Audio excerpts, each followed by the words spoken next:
David, please be careful. Shut up. I am tired of your voice, tired of your praying, tired of your useless advice. Imagine you stay single your whole life for your son. You don't sleep until he comes home every night. And one day he calls you annoying just because of your care, and he beats you. Every night, a wealthy mother stayed awake in her grand mansion, listening for the sound of her son's car pulling into the driveway. But one violent night at 1 a.m., something terrible happened. Her billionaire son came home drunk and did something unforgivable to her. And the next morning at breakfast, she did something no one expected. Who were the people she called that morning? And what was her shocking plan? Sit back and find out as we delve into this powerful story.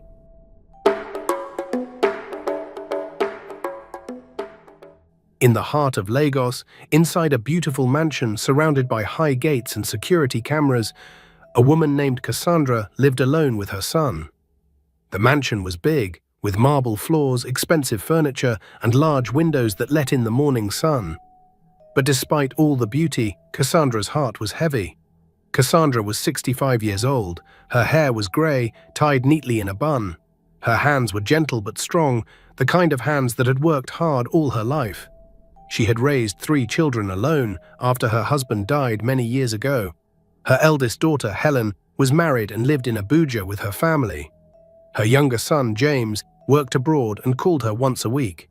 But her middle child, her firstborn son, David, still lived with her.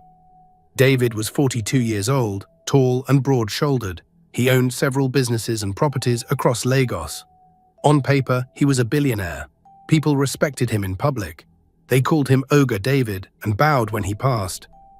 But at home, David was different. At home, he was a nightmare. Years ago, David had been kind. He laughed easily. He helped people. He respected his mother and treated her like a queen. Cassandra remembered those days clearly. She remembered when David graduated from university and started his first business. She remembered how he used to bring her flowers and say, "Mama, everything I am is because of you." But slowly, things changed. First, it was drinking at business meetings. "Mama, it is just business," he would say. Then it was drinking alone at night. Then gambling, small bets at first, then bigger ones, then dangerous ones. David lost millions in secret. He borrowed money from dangerous people. He lied to his family. And when the debts piled up and his businesses started failing, he became angry, not at himself, at everyone else, especially at his mother. Cassandra watched her son change with a breaking heart. Every night she prayed, "God, please bring back my son. Please remove this evil from him." She fasted. She tried talking to him gently. "David, my son, please tell me what is wrong. Let me help you." But David only shouted back, "Stay out of my business, woman. You don't understand anything." Still, Cassandra did not give up. She cooked his favorite meals every day. She washed his clothes even though they had housekeepers. She left notes of encouragement on his bedroom door. Every morning, before he woke up, she would whisper outside his door, "I love you, my son." God loves you. But David's heart had grown cold. He saw her love as weakness. He saw her patience as foolishness. And every night, he came home later, drunker, angrier. Cassandra began to fear her own son. She started locking her bedroom door at night. She stopped wearing her jewelry because David had started demanding money from her. Twice, he had taken money from her bank account without asking. When she confronted him gently, he exploded. "It is my father's money," he shouted. "You have no right to question me." Cassandra's friends noticed the change. They saw the sadness in her eyes. "Sister Cassandra, are you okay?" they would ask at church. Cassandra would force a smile. "I am fine, just praying for my son." But inside, she was dying slowly. Every day, she lived in fear. Every night, she wondered if tonight would be the night David finally went too far. One night, Cassandra sat in the living room with her Bible open on her lap. The big clock on the wall showed 1:47 a.m. Her eyes were tired, but she refused to sleep. She had learned the hard way that David's late-night returns were dangerous. She needed to be awake in case something happened. She whispered softly, looking at the ceiling, "Lord, please bring my son home safely. Please protect him from evil. Protect me too, Father." At exactly 2 a.m., she heard it. The roar of an engine, the screech of tires against the driveway, the violent slam of a car door. Cassandra's heart began to beat faster. She closed her Bible slowly and stood up. Her legs felt weak, but she forced herself to walk toward the entrance hall. She waited, her hands clasped together tightly. The front door burst open with a loud crash. David stumbled inside, reeking of alcohol and cigarettes. His expensive coat was unbuttoned and stained. His shoes dragged across the marble floor. His eyes were bloodshot and wild. He kicked the door shut behind him so hard that the frame cracked. The sound echoed through the entire house. Cassandra took a small step forward. "David, welcome home," she said gently, trying to keep her voice calm. David looked at her with disgust. His face twisted into an ugly expression. "What are you still doing awake?" he slurred, his words heavy and broken. "I was waiting for you, my son," Cassandra said softly, her heart pounding. "Are you hungry? Let me prepare something for you." David laughed. It was a bitter, ugly sound that made Cassandra's skin crawl. "Hungry? You think food will fix anything?" He staggered forward, swaying slightly. "Come, let me help you upstairs," Cassandra said, reaching out her hand slowly. "You need to rest." "I don't need anything from you," David shouted suddenly, his voice exploding through the quiet house. He moved toward the dining area, his steps unsteady. On the way, he knocked over a small side table. A beautiful ceramic vase, the one Cassandra's late husband had bought her on their anniversary, crashed to the floor. It shattered into dozens of pieces, scattering across the marble like broken stars. Cassandra gasped softly, her hand flying to her mouth. "David, please, be careful." "Shut up," David roared, spinning around to face her. His eyes were filled with rage. "I am tired of your voice, tired of your praying, tired of your useless advice." Cassandra took a step back, fear creeping into her chest like cold water. "David, please, calm down. You are not yourself right now." "I am myself," David shouted, moving closer to her. "This is who I am. You just refuse to see it." He stormed past her into the kitchen. Cassandra followed slowly, her hands trembling. The kitchen was where she had been praying earlier. Her Bible still lay open on the small wooden stool near the window. The lamp above it cast a soft glow over the pages. David saw the Bible, and something inside him snapped. His face twisted with even more anger. He grabbed the Bible and threw it across the room. It hit the wall and fell to the floor. "Always praying," he shouted, his voice filling the kitchen. "Always acting holy. Where is your God now, huh? Where is he when I am losing everything? When my businesses are failing? When people are coming to collect their money?" Cassandra's eyes filled with tears. She bent down slowly to pick up her Bible. "David, my son, God has not left you. You have left him. Please let us talk. Let me help you." "Help me!" David's voice was venomous. He moved toward her quickly. "You want to help me? You?" Before Cassandra could respond, David grabbed her by both shoulders, his fingers dug into her flesh painfully. He shook her violently, her head snapping back and forth. "David, you are hurting me," Cassandra cried out, her voice breaking. But David was beyond listening. His face was inches from hers, his breath hot and reeking of alcohol. "You are nothing," he screamed. "You hear me? Nothing.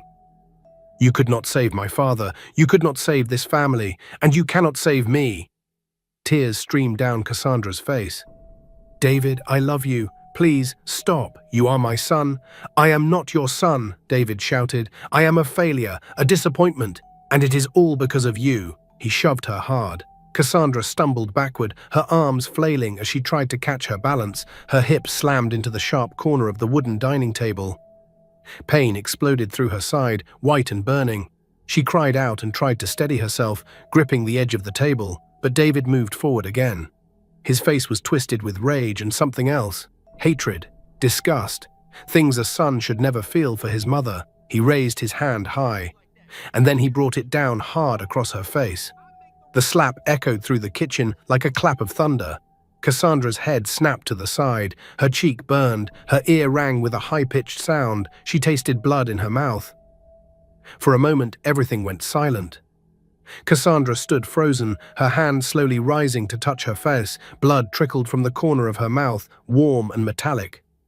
David stood there, breathing hard, staring at his hand as if he didn't recognize it. His chest heaved up and down. His eyes were still wild, but for one brief second, something flickered in them. Confusion. Maybe even regret. But it disappeared as quickly as it came. David lowered his hand, turned away from his mother, and staggered toward the staircase without saying a single word. He climbed the stairs slowly, holding the railing tightly, his footsteps heavy and uneven. Cassandra heard his bedroom door slam shut. The sound vibrated through the walls. And then silence, complete, crushing silence. Cassandra stood in the kitchen, her hand still pressed against her bleeding mouth. Her body shook, her vision blurred with tears. She felt dizzy, the pain in her side and face overwhelming. Slowly, her legs gave out and she sank to the floor, her back against the wooden cabinet. She sat there in the darkness, listening to the sound of her own breathing. The house felt cold, empty, and hostile. This was supposed to be her home, her sanctuary. But it had become a prison. Cassandra did not know how long she sat there. Minutes, maybe an hour. Time felt strange, like it had stopped moving. Finally, she pulled herself up, using the cabinet door. Her legs felt weak and unsteady. Every movement sent sharp pains through her side. She walked slowly to the small bathroom near the kitchen and turned on the light. The woman staring back at her in the mirror looked like a stranger. Her left cheek was swollen and red. Her lip was split, blood drying at the corner. A dark bruise was already forming along her jaw. Her eyes were red and wet, filled with tears that would not stop falling. Cassandra touched her face gently, wincing at the pain. She looked at herself for a long time, and then slowly something inside her changed. Her tears stopped, her breathing steadied. Her eyes, once filled with sadness, became clear and sharp. She whispered to her reflection, her voice low and firm, "No more. This will never happen again." Cassandra washed her face carefully, dabbing at the blood with a clean cloth. Then she walked back into the kitchen. She did not go to her bedroom, she did not lie down, she did not hide. Instead, she turned on the light fully. She walked to the cupboard and began taking things out one by one. Flour, sugar, eggs, butter, cocoa powder, vanilla extract, baking powder. She placed everything on the counter slowly and deliberately. Then she turned on the oven and tied her apron around her waist. Cassandra began to bake. Her hands trembled as she cracked the eggs into the bowl. Her side ached with every movement. Her swollen face made it hard to see the measurements clearly. But she did not stop. She mixed the ingredients carefully, beating the batter until it was smooth and rich. She poured it into a round pan and placed it in the oven. The sweet smell of chocolate began to fill the kitchen, warm and familiar. While the cake baked, Cassandra moved to the dining room. She cleaned the table carefully, wiping away every speck of dust. She brought out her best plates, the ones she only used for special occasions. She set out forks, sieves, and napkins. She arranged everything perfectly, as if preparing for an important guest. Then she returned to the kitchen, took the cake out of the oven and let it cool on the counter. The chocolate cake was perfect. Rich, dark, and beautiful. It was David's favorite. The same cake she used to make for him when he was a little boy. The same cake he used to beg her for on his birthdays. Cassandra stared at the cake for a long moment. Then she sat down at the dining table and folded her hands in her lap. She did not sleep. She did not rest. She waited. As the first light of dawn began to creep through the windows, painting the sky in shades of pink and orange, Cassandra picked up her phone. Her hands were steady now. Her mind was clear. Her heart was determined. She dialed the first number. It rang twice before a sleepy voice answered. "Mama, is everything okay? It is so early." "Helen," Cassandra said quietly, "I need you to come home, now." There was a pause. Then Helen's voice became sharp with worry. "Mama, what happened? Are you hurt? Is it David?" "Just come," Cassandra said. "Please, I need you here." "I am leaving now," Helen said immediately, her voice filled with urgency. "I will be there in 2 hours. Mama, please be safe." Cassandra hung up and dialed the second number. This time, an elderly man's voice answered, groggy but alert. "Cassandra, is that you? It is not even 6 a.m. yet." "Yes, Mr. Thomas," Cassandra said. "I am sorry to call so early, but I need your help." Mr. Thomas was her neighbor from 2 houses down. He was 75 years old, a retired judge, and one of the most respected men in their community. Everyone knew him. Everyone listened to him. His word carried weight. "What is wrong, my dear?" he asked, his voice now filled with concern. "Can you come to my house this morning?" Cassandra asked. "Around 8 a.m. I need you to witness something very important." "Witness what?" Mr. Thomas asked carefully. Cassandra hesitated for just a moment, then said softly, "The truth. I need you to witness the truth." There was a long silence on the other end. Then Mr. Thomas said, his voice serious and firm, "I will be there, Cassandra. You can count on me." Cassandra hung up and took a deep breath. Her heart was pounding, but her hands remained steady. She dialed the third and final number. A young man's voice answered immediately, alert and professional. "Officer Daniel speaking. How may I help you?" "Daniel," Cassandra said, "this is Mrs. Cassandra, David's mother." Daniel's tone softened immediately. "Mrs. Cassandra, good morning, Ma. Is everything all right? You sound different." Daniel was 38 years old. He had grown up in the same neighborhood as David. They were childhood friends. They used to play football together in the street, study together for exams, and dream together about their futures. But while David became a billionaire, Daniel chose to serve his country as a police officer. He had watched David's downfall with deep sadness and had tried many times to reach out and help him. "Daniel," Cassandra said quietly but firmly, "I need you to come to my house this morning, around 8 a.m., and please bring backup officers with you." Daniel's voice became serious immediately. "Mrs. Cassandra, what happened? Did David do something? Are you safe right now?" "I am safe," Cassandra said, "but I need you here. I will explain everything when you arrive." "I will be there," Daniel said firmly. "I promise you, Mrs. Cassandra, I will be there." Cassandra hung up and placed her phone gently on the table. She looked at the chocolate cake sitting in the center of the dining table, surrounded by perfectly arranged plates and cutlery. She looked at her reflection in the glass cabinet door, her bruised and swollen face staring back at her. Then she stood up slowly and walked upstairs to her bedroom. She opened her wardrobe and chose a simple but dignified dress.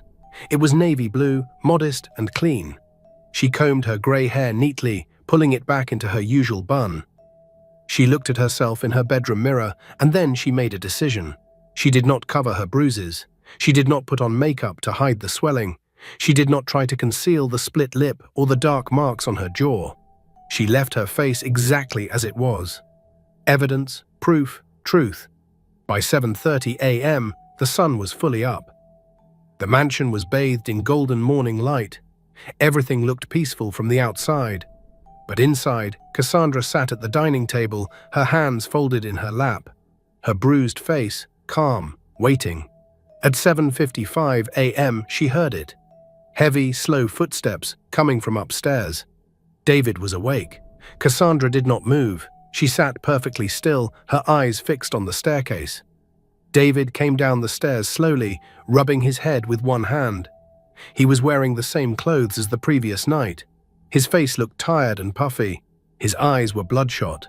But there was no guilt in his expression. No shame, no regret, no apology. He walked into the dining room and stopped suddenly when he saw the table, the chocolate cake, the plates, the perfect setup.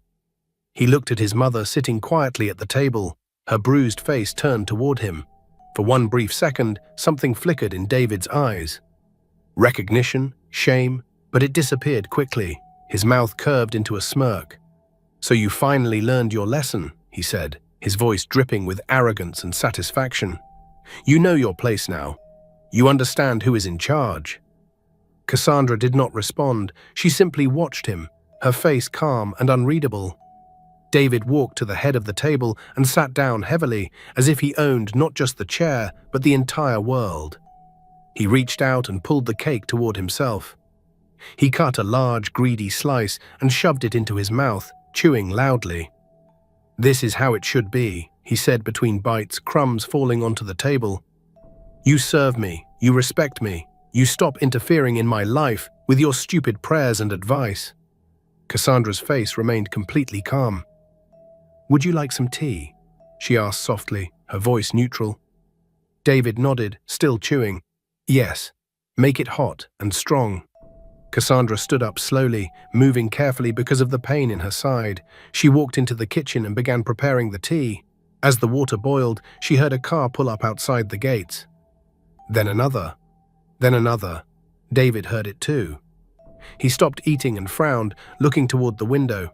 "Who is that? I did not invite anyone." Cassandra returned with the tea and placed it gently in front of him. "We have visitors." David's frown deepened. "Visitors? What are you talking about? I told you never to invite people without asking me first." The doorbell rang, a long, clear sound that echoed through the house. Cassandra walked to the front door and opened it slowly. Standing outside were 3 people. First, Helen, Cassandra's daughter. Her face was filled with worry and fear. When she saw her mother's face, she gasped loudly, her hand flying to her mouth. "Mama!" Tears immediately filled her eyes. Second, Mr. Thomas, the retired judge. He stepped inside with quiet but unmistakable authority. His tall frame, silver hair, and serious eyes filled the entrance with power. He looked at Cassandra's face and his jaw tightened.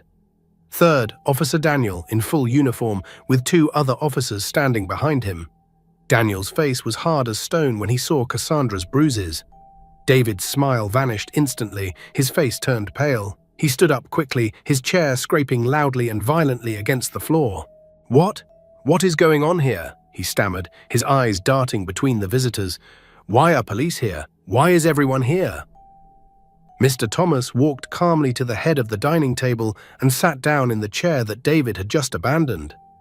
His presence filled the room with an unspoken, undeniable power. He did not speak yet. He simply looked at David with cold, steady eyes. Helen rushed to her mother's side, her hands trembling as she gently touched Cassandra's swollen cheek. "Mama, who did this to you? Was it David? Did he hurt you?" Cassandra looked at her daughter, then at David. She did not speak yet. She simply stood with quiet dignity. Officer Daniel stepped forward, his face like stone. His voice was firm and professional. "David, sit down." David's eyes went wide. "Daniel, what are you doing?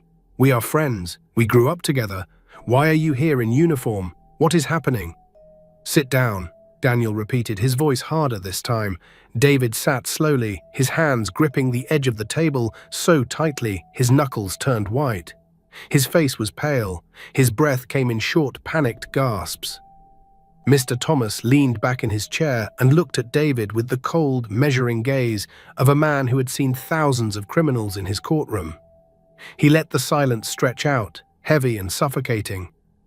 Finally, he spoke. His voice was quiet, but carried the weight of absolute authority. "David, do you know why we are all here?" David's mouth opened, but no words came out. He looked like a trapped animal. "Let me tell you," Mr. Thomas continued, "we are here because your mother, a woman who has loved you, raised you, sacrificed everything for you, called us. She called us because last night you came into this house drunk. You destroyed her belongings. You grabbed her, you shook her violently, you threw her into the furniture, and you slapped her across the face." David's face turned red. Sweat began to form on his forehead. That is not... I mean, It was not like that." "It was not like what?" Daniel interrupted, stepping closer. His voice was hard and angry. "Not like assault? Not like abuse? Not like attacking your own mother?" David looked desperately at his mother. "Mama, tell them it was a mistake. Tell them I did not mean it. Tell them I was just drunk. I was not in my right mind." Cassandra finally spoke. Her voice was soft, but it cut through the room like a sharp, clean blade. "It was not a mistake." David froze, his mouth hung open. Cassandra stood up slowly, wincing slightly from the pain in her side. Her bruised face was calm, strong, and filled with quiet power. "It was not a mistake, David, because this is not the first time." Helen covered her mouth with both hands, tears streaming down her face. Cassandra continued, her voice steady and clear. "For 2 years you have been drinking, gambling, losing money, coming home angry, shouting at me. breaking things in this house, threatening me, taking money from my account without asking, and I stayed silent. I prayed, I fasted, I hoped you would change. David opened his mouth to speak, but Cassandra raised her hand gently but firmly. Last night, she said, you crossed a line that can never be uncrossed. You put your hands on me. You looked me in the eyes, your own mother, and you hurt me. You made me bleed, and then you went to bed as if nothing happened, as if I was nothing. David's eyes filled with tears. His voice cracked. Mama, I was drunk. I did not know what I was doing. I was not thinking clearly. You knew, Cassandra said quietly, her voice filled with pain but also with strength. You knew exactly what you were doing, and you chose to do it anyway. Officer Daniel pulled out a small black notebook from his pocket. His voice became official and cold. Mrs. Cassandra, before we proceed, I need to ask you officially, for the record, do you want to press charges against your son? The room fell completely silent. Everyone held their breath. Helen looked at her mother with wide, tearful eyes. Mr. Thomas watched carefully. David's face was frozen in shock and fear. Cassandra looked at David for a long, painful moment. She saw the little boy he used to be, the young man who used to bring her flowers, the son who used to make her laugh, but she also saw the monster he had become, the man who had hurt her, the man who had made her afraid in her own home. Finally, she nodded slowly. Yes, I want to press charges. David's face crumbled completely. His mouth opened in a silent scream. Mama, no, please, no, I am your son. You cannot do this to me, please. And I am your mother, Cassandra said, her voice breaking slightly but remaining firm.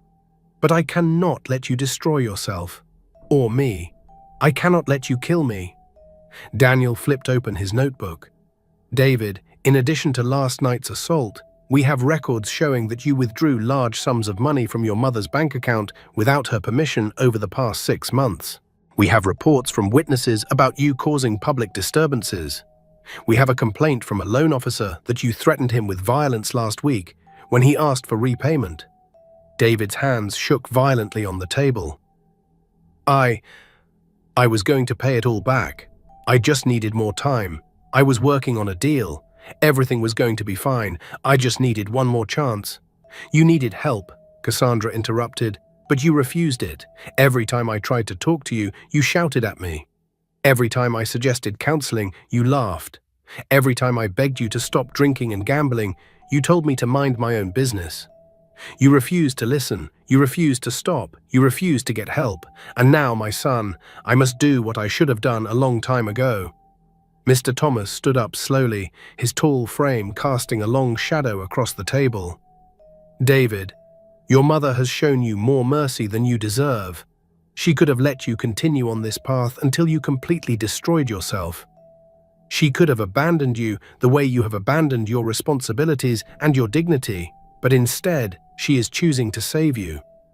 Even now, even after everything you have done, she is trying to save you. David looked at his mother, pure panic filling his bloodshot eyes, tears streamed down his face. His voice came out in broken sobs.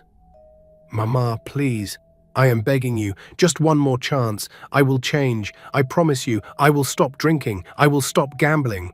I will never ever touch you again. I swear on my father's grave. Please, Mama, please. Cassandra's eyes filled with tears, but her voice remained steady and firm. You have said that before, David, many, many times. But every promise was broken the next day. Every oath was forgotten the moment you picked up another drink. Officer Daniel took out a pair of handcuffs from his belt. The metal clinked softly in the silent room. David, stand up. David stood slowly, his whole body shaking. His legs looked like they might give out at any moment. Mama, please, do not let them do this. I am your son, your firstborn. Please. Cassandra walked closer to him, moving slowly and carefully. She stopped right in front of him. She reached out and touched his cheek gently with her bruised hand. I love you, David, she whispered, tears rolling down her face. I have always loved you, from the moment I held you as a baby until this very moment. But love does not mean I let you kill me. Love does not mean I stand here and watch you destroy yourself piece by piece.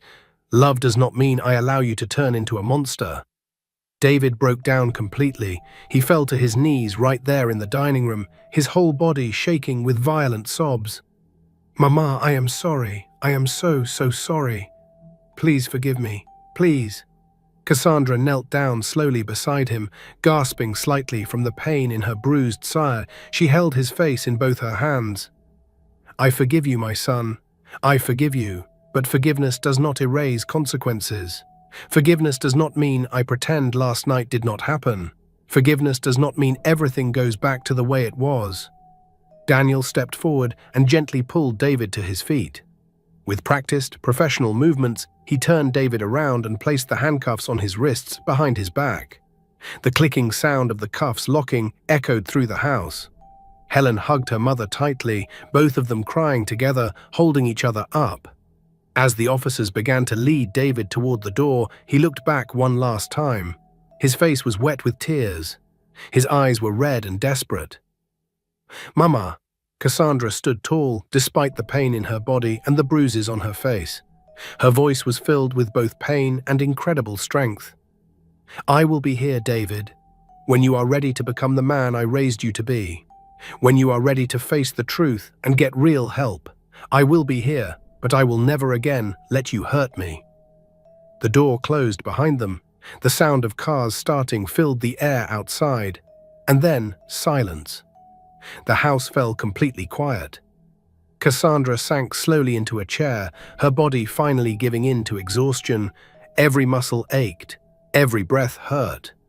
But her heart, for the first time in 2 years, felt lighter. Helen sat beside her, holding her hand tightly. "Mama, you did the right thing. You saved his life and yours." Mr. Thomas placed a gentle hand on Cassandra's shoulder. "Cassandra, you are one of the bravest women I have ever known. What you did today took more courage than anything I have seen in all my years."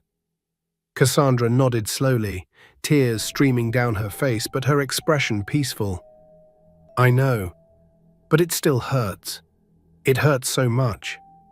"It will hurt for a while," Mr. Thomas said kindly. "Healing always hurts before it helps, but you made the right choice.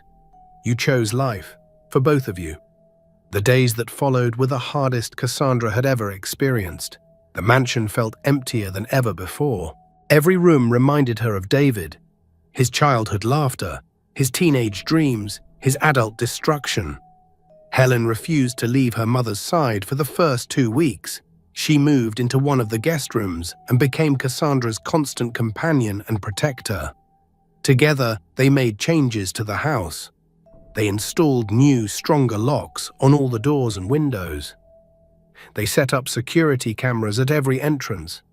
Helen hired a private security guard to watch the gates 24 hours a day. "You will never be unsafe again, Mama," Helen said firmly, her voice filled with determination. "Never again." Cassandra also began seeing a counselor, Dr. Sarah, a kind woman who specialized in helping people recover from domestic violence and trauma. At first, Cassandra found it difficult to talk about what had happened. Shame kept her silent, but slowly, with Dr. Sarah's gentle guidance, she began to open up. "You are not alone," Dr. Sarah told her during one session, "and you are not the first mother to face this pain, but you are incredibly brave for choosing to stop it." Meanwhile, across the city in a jail cell, David sat on a hard bench, staring at the grey concrete walls. At first, he was angry. He cursed everyone: his mother, the police, Mr. Thomas, the system, life itself. "How could she do this to me?" he muttered to himself over and over. Her own son, how could she? But slowly, as the days passed and the alcohol left his system completely, something began to change. His mind began to clear. The fog of addiction and rage began to lift. He remembered things he had tried to forget. His father's funeral, when he promised his mother he would take care of the family. His first business success, when she cried with joy. The day he first came home drunk and the hurt in her eyes. He remembered last night. Every terrible detail, the violence, the words, the look on her face when he slapped her. David covered his face with his hands and, for the first time in years, felt genuine shame. One morning, a counselor visited him. His name was Mr. Paul, a former gambling addict who had rebuilt his life and now helped others do the same. "David," Mr. Paul said, sitting across from him in the small visiting room, "your mother did not send you here to punish you. She sent you here to save you." David looked up, his eyes red and hollow. "I hurt her?" "Yes," Mr. Paul said simply. "You did, but you can still heal, if you choose to." Over the next several weeks, David entered a mandatory rehabilitation program. He attended therapy sessions 3 times a week. He joined support groups for gambling addicts and alcoholics. He listened to other people's stories and finally began to face his own. It was painful. It was humiliating. It was the hardest thing he had ever done. But slowly, very slowly, David began to understand the depth of what he had become. He wrote letters. Dozens of them, most of them he threw away, ashamed of his own words. But finally, after a month, he wrote one letter that felt true. One letter that came from somewhere deep inside him that was still human. He sent it to his mother. Cassandra was sitting on her balcony one afternoon when Helen brought her the mail. "Mama, this is from David." Cassandra's hands trembled as she took the envelope. For a long moment, she just held it, staring at her son's handwriting. Then slowly, she opened it. Inside was a single page, written carefully in David's familiar script. "Mama, I do not know if you will read this. I do not know if I deserve for you to read it, but I need to say these things, even if you never respond. I am sorry. Those words feel too small for what I did, but they are all I have. I am sorry for every cruel word, every raised hand, every moment I made you afraid in your own home. I am sorry for the man I became. I was not your son that night. I was a stranger, a monster wearing your son's face. And I hate him. I hate what I did to you. I hate that I made you bleed. I hate that I made you choose between loving me and protecting yourself. I do not expect you to forgive me. I do not expect you to trust me again. I do not expect anything from you. But I want you to know that by refusing to stay silent, by calling for help, by pressing charges, you saved my life. I am in treatment now. I am facing my addiction to alcohol and gambling. I am learning about the person I became and how to become someone better. It will take a long time. Maybe years, maybe forever. But I will do it, not because I want something from you, but because you deserve a son who honors you, even if only from a distance. Thank you for loving me enough to stop me. Thank you for being braver than I ever was. Your son, David." Cassandra folded the letter slowly, carefully, as tears rolled down her cheeks. Helen, sitting beside her, asked gently, "What will you do, Mama?" Cassandra looked out at the garden, at the flowers blooming in the afternoon sun. Her face was calm. "I will pray for him. I will hope for him. But I will also protect myself. I will not go back to living in fear. Love does not mean returning to danger." Months passed slowly. David completed his rehabilitation program with genuine commitment. He was released under strict supervision. He found a small job as a warehouse clerk, nothing like his old billionaire lifestyle, but honest work that kept him busy and grounded. He attended counseling every week without fail. He went to support group meetings every evening. He stayed completely sober. And he wrote to his mother once a month, never asking for anything, just updating her on his progress. One afternoon, after 6 months had passed, David asked if he could meet his mother. Cassandra thought about it for 3 days before agreeing. But she set conditions. The meeting would be in a public cafe, Helen would be present, and it would be short. They met on a sunny Saturday afternoon. David arrived 15 minutes early, his hands shaking as he sat at a corner table. When Cassandra walked in with Helen, he stood immediately. "Mama." Cassandra looked at him carefully. He looked different, thinner. His expensive clothes were gone, replaced by simple jeans and a clean shirt. His face looked tired, but his eyes were clear, truly clear, for the first time in years. They sat down slowly. For a long time, nobody spoke. The cafe buzzed with other people's conversations, but their table was silent. Finally, David spoke quietly. "Mama, I do not expect you to let me back into your life. I do not expect you to trust me, but I want you to know I am trying. Every single day, I am trying to be better." Cassandra nodded slowly. "I can see that." "I destroyed everything," David whispered, his voice thick with emotion. "My businesses, my reputation, my relationship with you. But I do not want to rebuild the money or the status. I just want to rebuild who I am as a person." Cassandra reached across the table and touched his hand briefly. "Just for a moment." "Then keep going, David. One day at a time." David's eyes filled with tears. "Mama, can you ever forgive me for what I did to you?" Cassandra looked at him for a long, searching moment. She saw his pain, his genuine remorse, his effort to change. But she also remembered the terror of that night. The blood, the bruises, the fear. "I already have forgiven you, David," she said softly. "But forgiveness does not mean everything goes back to how it was. You will not live in my house again. You will not have access to my bank accounts. You will not have the right to come and go as you please. You will earn back trust slowly, step by step, or not at all. That is up to you and God." David nodded, tears streaming down his face. "I understand, Mama. I understand completely." Cassandra squeezed his hand gently before letting go. "But you are still my son, and I will still pray for you every single day. I will hope for your healing.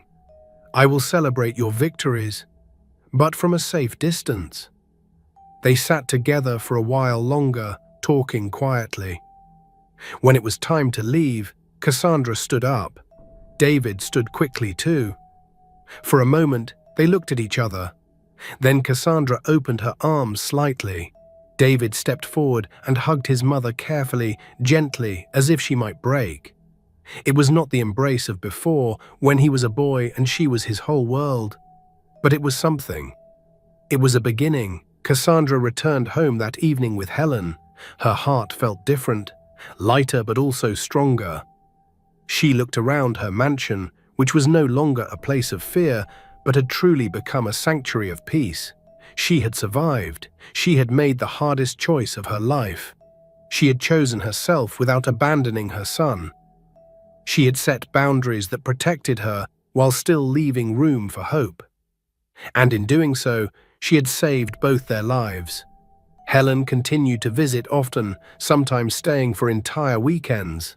James called more frequently from abroad, checking on his mother and offering support. Cassandra began attending church again with joy instead of desperation. She volunteered at a women's shelter, helping other mothers who were facing abuse. She laughed with her friends. She planted new flowers in her garden. Her bruises faded completely. Her body healed. Her spirit grew stronger. David continued his journey with quiet determination. He worked his simple job. He attended every meeting.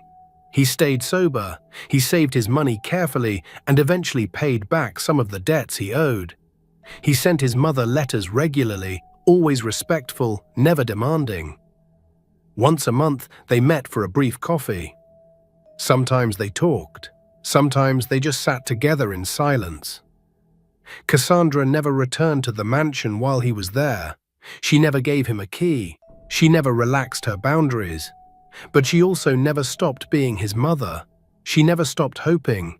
She never stopped praying that one day the son she raised would fully return. One evening, 2 years after that terrible night, Cassandra sat on her balcony watching the sunset. The sky was painted in brilliant shades of orange, pink, and purple. The city lights began to twinkle in the distance. A warm breeze touched her face. She closed her eyes and whispered, "Thank you, God. Thank you for giving me the courage to stand. Thank you for giving me the strength to love without losing myself. Thank you for saving both of us." And in that quiet moment, Cassandra understood something profound. She had not lost her son by calling the police that morning. She had saved him. She had refused to let him destroy both their lives. She had loved him enough to let consequences teach him what her words and prayers could not. She had learned that real love is not silent in the face of harm. That forgiveness does not mean forgetting or pretending. That being a mother does not mean sacrificing her own life on the altar of her child's choices. Cassandra had found something many people search for their whole lives. She had found the courage to save herself. And in doing so, she had created space for real healing, real change, and real redemption. The mansion stood tall and beautiful in the evening light. Inside, Cassandra was finally, truly at peace. This story reminds us of something powerful and true.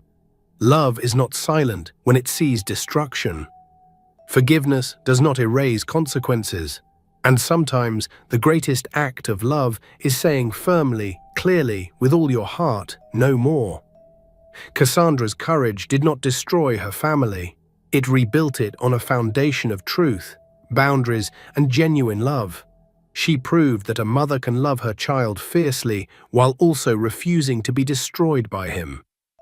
She showed that saving yourself is not selfishness, it is wisdom. My dear viewers, what do you think about this powerful story? Did Cassandra make the right choice? How would you have handled this situation?